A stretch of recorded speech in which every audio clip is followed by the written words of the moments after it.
L'invalidation de 5 députés, et ce sont des députés du Front commun pour le Congo. Est-ce que la procédure était-elle respectée? Nous allons en parler avec M. Papingando. Diosso, bienvenue. Bienvenue, M. David Kilolo. Souvent, j'ai l'habitude de me présenter avant d'entrer dans les vifs je pense que ça, ils vont écrire là. Exactement, lorsque vous allez commencer à parler. La présentation viendra. Ouais. Quand vous allez parler, déjà par votre mouniéré, ça dit beaucoup de ce que vous êtes. Monsieur Papi, parlons d'abord de ce qui s'est passé à l'Assemblée nationale. On a invalidé 5 députés, et ce sont des députés du Front commun pour le Congo. Et d'ailleurs, on a même on a eu la réaction de Henri Mouchébekwa, Marie-Ange Mouchébekwa, qui a parlé vraiment de l'acharnement. Ce n'est pas du tout un acharnement, M. David Kilolo, mais c'est plutôt la mise en place effective d'un état de droit. Parce que dans ces pays, nous avons connu des députés qui sont des petits dieux, qui ne viennent pas siéger, mais qui font tout ce qu'ils veulent. Mais Marie-Ange Mouchébekwa, leurs émoluments. Marie-Ange Mouchébekwa, elle a exhibé tous les documents possibles. Non, je pense que cette situation part de la motion incidentielle initiée par Eneli Dissiro, si je ne m'abuse. C'était à partir du 18 avril 2019, où Eneli Dissiro réclamait à ce que les députés absentéistes soient invalidés parce que cela constitue d'une immoralité. Donc au niveau de l'Union sacrée, il n'y a pas de députés qui s'absentent? Non, au niveau de l'Union sacrée, je ne crois pas qu'il y a des députés qui s'absentent. Donc à l'Union sacrée, tout le monde vient? À l'Union sacrée, vous ne pouvez pas que ça c'est un règlement des comptes? Parce qu'il y a ceux qui sont à l'Union sacrée qui ne venaient pas. Ce n'est pas un règlement des comptes. Vous allez vous rappeler qu'à l'époque, Félix Antoine Tshisekedi Tshilombo, l'actuel président de la République, fut invalidé avec Franck Diongo, Diomin Dongala, ainsi de suite. Donc, le Sphinx délimité l'avait bien soulevé qu'une fois que IDPS, bien que je ne porte pas la voix de l'IDPS, je suis son allié, une fois IDPS au pouvoir, il y aura la mise en place effective d'un état de droit. Et l'état de droit sous-entend que tout le monde doit être soumis à une seule autorité qui est la loi.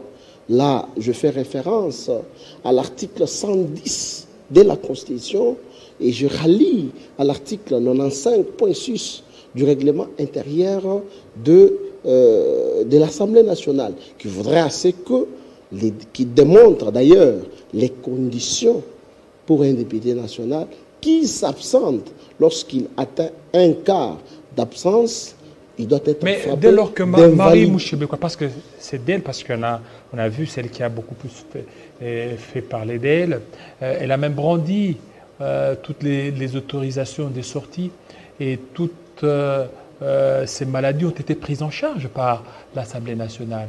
Et du coup, elle a été invalidée. Même d'ailleurs, quand on lisait les PV, on a juste ajouté les 2 noms. Le nom de Henri Mova-Sakani et le nom de Marie Mouchébekwa au stylo. Non, Marie Mouchébekwa n'est pas les seuls. Non, d'abord dans un premier temps, il y avait 3. Il y avait toute il y avait 3 d'abord. Une commission spéciale. Papi Nyango, voilà. votre homo. C'est ça ce que j'ai dit. Papi Nyango, il y avait l'autre, 3 autres là. Une commission spéciale avait été mise en place pour le suivi de la situation des députés absentéistes. Je pense qu'il y a ceux-là, comme Némi Moulania, qui a été repêché parce qu'il a présenté ses éléments de preuve. Donc, les éléments de preuve qui ont été présentés par Marie-Ange Mouchébekwa, donc je crois que la commission a bel et bien fait son travail. Mais, M. David Kilolo, vous savez, il y a aussi un élément qui fait couler beaucoup d'encre, c'est la situation de l'OGFREM. Je profite même de cette occasion saluer l'actuel DG intérimaire de l'OGFREM, Lems Kamwanya, qui fait qui fait un travail de titan. Parce que depuis que Depuis que le GEFREM a existé, nous n'avons jamais vu une tour de contrôle. Monsieur Lems Kamwanya, l'actuel DG, a été nommé DG intérimaire depuis 2 mois. Il a remplacé monsieur Olivier Manzila, lequel Olivier Manzila n'avait pas respecté la hiérarchie. Comment il n'a pas respecté? Parce que lui aussi, il a été réhabilité au niveau de la justice. Non, c'est une fausse information. Une fausse information? Une fausse. Il n'a jamais été réhabilité? Je suis le coordonnateur des communicateurs de l'Union Sacrée. Je porte la voix du président de la République. Donc, monsieur Olivier Manzila n'a pas été réhabilité, mais le Conseil d'État a au moins reconnu son droit de toucher son dû comme ancien DG intérimaire. Mais je voudrais plus marteler sur les actions de l'actuel DG Lems Kamwanya. Dès qu'il est arrivé à la tête de cette entreprise de l'État, il a mis en place ce qu'on appelle la tour de contrôle. Et d'ailleurs, si la régie est d'accord avec nous, il y a des images. Hier, on a inauguré la tour de contrôle. Cette tour de contrôle a 3 objectifs. Le premier, c'est d'abord la traçabilité du fret d'où il vient de par le monde. Deuxième objectif, c'est-à-dire on doit faciliter et assurer les importateurs et les exportateurs pour la réduction des coûts. Et le troisième objectif, on doit couvrir les frais du point de vue de sa sortie sur toute l'étendue du territoire national. Vous allez comprendre avec moi, M. David Kilolo, que la tour de contrôle a été créée aussi pour travailler avec des instruments. Le premier instrument, je prends ce qu'on appelle les ferrets. Les ferrets qui veut dire la fiche électronique des renseignements d'exportation. Il y a aussi ce qu'on appelle l'AD. L'AD, c'est-à-dire l'attestation de destination. Il y a également ce qu'on appelle les ferries. Les ferries qui veut dire la fiche électronique des renseignements d'importation. Donc, avec cette cour de contrôle, on a la possibilité de tracer d'où vient le marchandise, qui l'a importé, qui l'a exporté. Donc, tout ça, c'est une initiative de l'actuel DG Lems Kamwanya. Et ça contribue également, ça va également dans la vision du chef de l'État, le peuple d'abord, parce qu'on va aider les importateurs et les exportateurs pour la réduction du coût des prix. Donc, voilà pourquoi nous saluons. Mais en fait, depuis le départ des patients Saïba, tout ce qui passe au niveau des GEFREM ne traîne pas, ne dure pas. Donc, ils font que pas les partis, c'est qu'il y a quelque chose qui ne va pas. Non, on ne peut pas dire qu'il n'y a pas quelque chose qui ne va pas, il y a quelque chose qui va. Mais il faut signaler que le remplaçant de patient Saïba, dont je viens de citer Manzila, avait contacté, avait signé des contrats sans l'autorisation de la hiérarchie. Il avait fait les mouvements de déplacement de personnel. Donc, il pouvait nommer les personnels sans autorisation de la hiérarchie. La hiérarchie, eh bien, sur le ministère des Transports.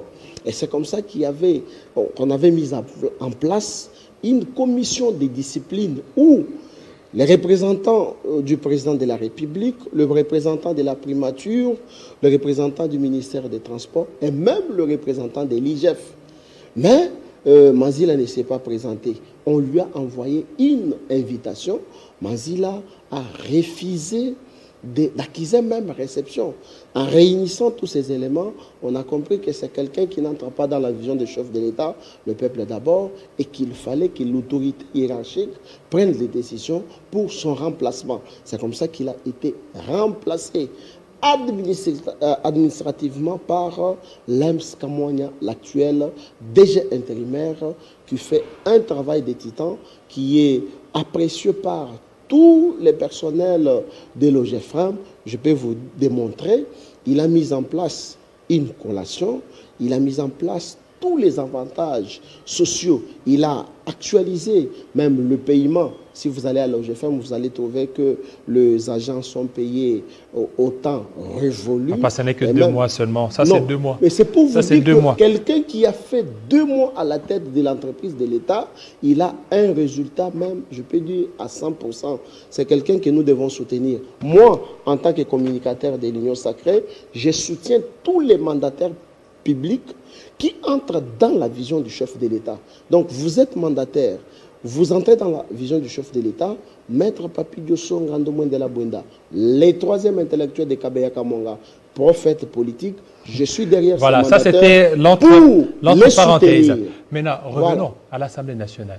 Hier, ou avant-hier, il y a eu cet accrochage entre Christophe Mbosso et Molière Nembalemba. Est-ce que vous ne voyez pas que cet accrochage, c'est encore de trop? Ça pourrait certainement salir cette institution.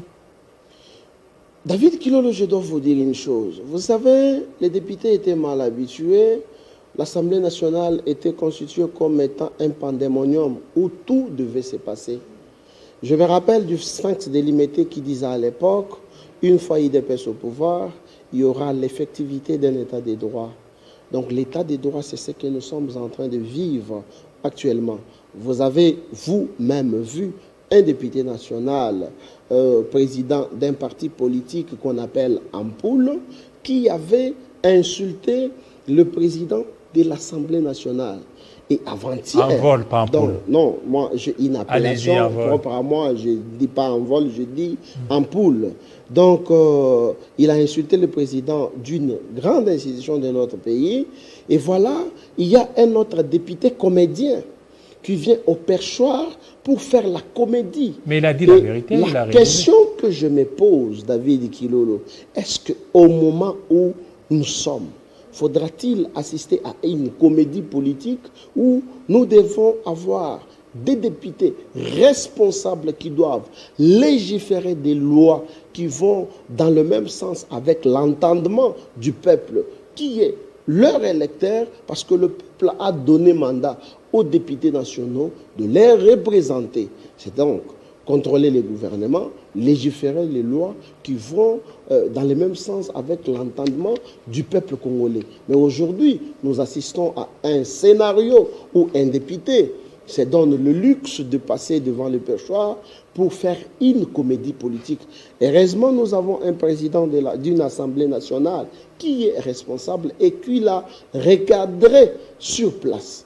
Donc, le comportement qu'a affiché ces députés nationaux, je ne pense pas qu'à la prochaine fois, avec la législature prochaine, il sera réélu comme député national. Et d'ailleurs, je vais vous affirmer que ce même député national qui fait l'objet actuellement avait même menti sa conscription et sa circonscription électorale. C'est les députés les mieux élus. Non, pas les mieux élus. Non. Les mieux élus de David Kilolo, il a menti toute sa circonscription électorale.